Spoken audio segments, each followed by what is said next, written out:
CPR-6 resurface. Wait, you did what? Mitt asked, still obviously in shock from his recent reanimation. I said CPR, Bratch reiterated for the third time, beginning to get annoyed. I told you I don't know what CPR is, Mitt retaliated. Bratch sighed. I basically pressed on your chest 3 times and you started breathing again. Oh, really? Then why didn't you just say it was a pushy, Mitt added. I put it in the least verbose, layman terms I could muster, you illiterate, incompetent, imbecile, Bratch stated. His anger and annoyance fuming. Mitt just stared blankly at him.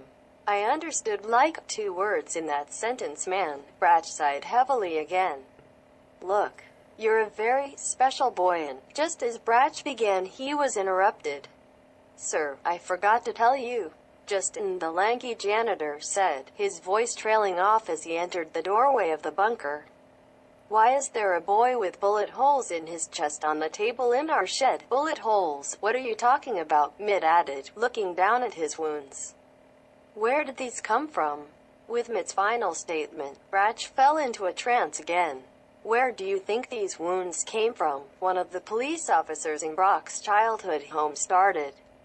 There were easily 10 officers in his living room, including the one at his side, holding on to him rather tight for someone who was supposed to protect him. They were all standing around the mutilated corpse of his father, who lay contorted on the floor in a pool of blood, with 5 or so broken liquor bottles impaled into his face and chest. Why don't you ask the boy? Another officer said. He's probably too traumatized, the tallest one added as they turned around to look at him. Bratch felt a creeping dread pile up in his little chest as he saw the 2 approach. Hey, little guy, can you tell us what happened? I promise we won't hurt you. Tell them what we did, my child. Don't hide our true actions. A raspy voice said in Brock's head. Oh, okay, Bratch began. Well, I was upstairs, in my bed, when I heard a crack and crash from downstairs. At first I thought it was just Dad in my bad mood, but then after I heard the yell, I went downstairs and found him like this. I tried to help him, but he was already gone. Bratch held up his tiny hands, which were full of liquor bottle glass shards and covered in blood. No, don't hide what we did. Be proud of us.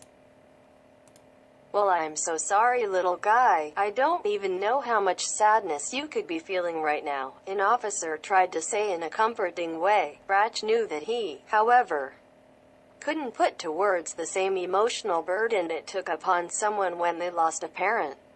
That's okay. Pain is an old friend to us. Bratch stopped. He felt his tiny heart begin to race as he began to cry, fearing that they would find out. Good. Now tell them the truth. Take him to the car. It's a long drive to the adoption facility. Make sure you know what the hell is going on? Mitt exclaimed once again, his voice erring on the frequency akin to a prepubescent pterodactyl. Justin was frozen in the doorway as well.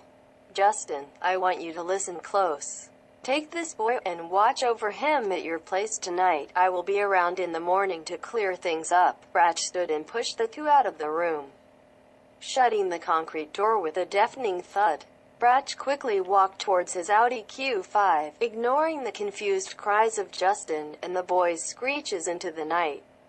He set off towards his house at breakneck pace, woefully passing by speed limits he exceeded by multiple degrees.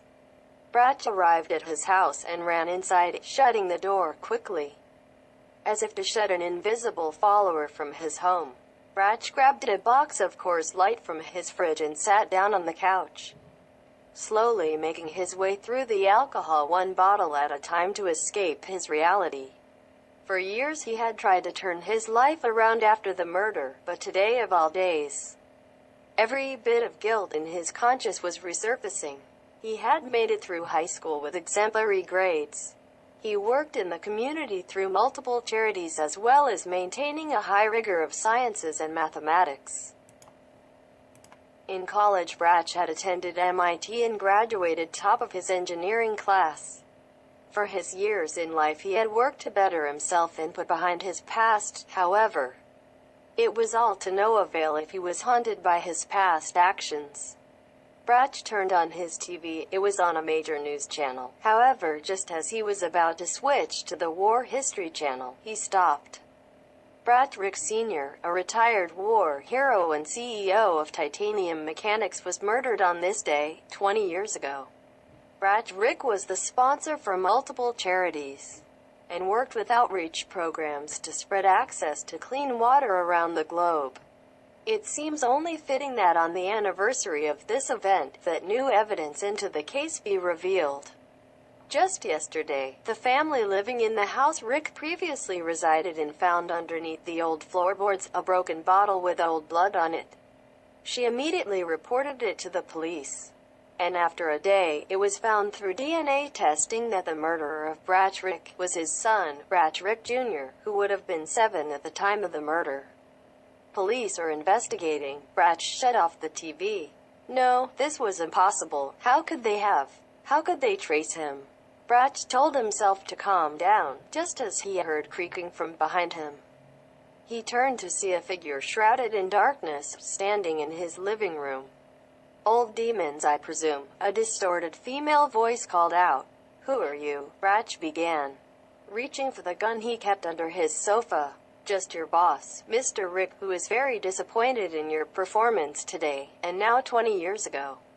"I say, now why did you do it? He was such a nice man when I knew him. But that doesn't matter now, because either way, your actions have caught up to you." Bratch dug under the cushions, finding the strap for the pistol, which only lay vacant. He stopped in his tracks, seeing a glint of metal in the figure's hand. "You have to find a better place to hide this." "I'm sorry, Mr. Rick, but you're fired." The figure let out a devilishly distorted, high-pitched laugh as she unloaded the entire magazine into Bratch, who bled out onto his couch, punctured like a sponge, pale as snow. Chapter 7, coming soon.